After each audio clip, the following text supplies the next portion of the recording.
Lately we've been making a pan-seared chicken, and it's just delicious and we're loving it, and so many of our clients have been asking about it. And I've posted a video about the chicken and kind of how I make the chicken. We basically put it in hot avocado oil, and then we sear it on each side, and that ultimately creates like a crust onto the chicken, and it's so good. Feels like you're eating fried chicken. It's just delicious.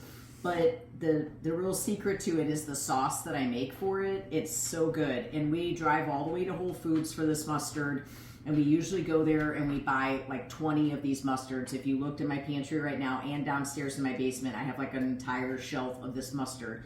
Because when I make it, I make 2 bowls worth, because I'm making it for the chicken as I'm cooking it, but then I'm also making it as our dipping sauce for afterwards, and then I use it on all of my meat throughout the week. Everything that I eat, I put it on my vegetables, everything. It's such a good sauce. But this is the 365 brand organic Dijon mustard, and there's nothing in this that you cannot have.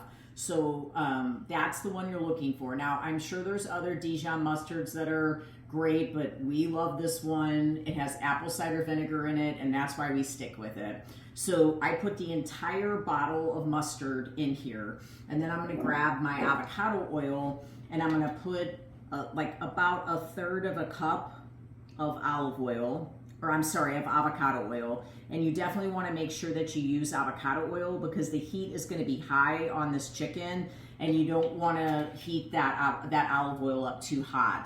Okay, and then with that, we have the canned chipotle peppers, and we just more or less mince that chipotle pepper. We rinse the sauce off because that sauce has canola oil in it, so we rinse that sauce off really good. Put those 2 chipotle peppers in there, and that's going to add some heat. So if you don't like heat, don't add those, or just add 1 of them, but that's definitely going to add some heat to this. And with the apple cider vinegar, I'm going to put 2 full caps of it in there, and then I just get my salt, and basically I'm adding a teaspoon of sea salt, and then same exact thing with pepper. I'm just going all the way across it. That's probably more like 1/2 a teaspoon. Then I get my pure stevia, my Now Foods pure stevia. Without this, it doesn't taste near as good. I take 3 heaping spoonfuls of the stevia, and I go across it. That definitely sweetens this, so I would not skip that part. And then I have onion powder, which this is basically like 2 teaspoons worth of onion powder, and then about 2 teaspoons worth of garlic powder. This is just, I think, granulated garlic. It's not garlic powder. And then parsley, and I really just do the parsley because it's good for potassium, but then it's also just, it just makes it look more attractive. And then I have the juice of 1 whole lemon. I've already juiced half of the lemon. I bought this lemon juicer at the Spotted Pig over in Town and Country, a super cute store.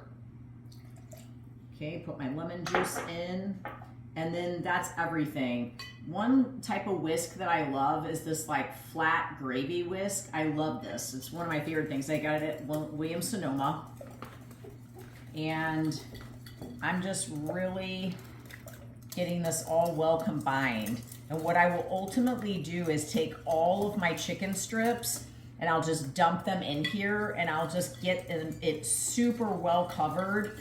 And then I take my tongs, and I got my oil super hot, and then I just take a tong with one of the chicken tenders really well covered, and then I put it in that hot heat, and I let it cook on one side until it builds a crust, and then I flip each one until it builds that crust. And I probably have 6 to 8 chicken tenders in each of my big skillets.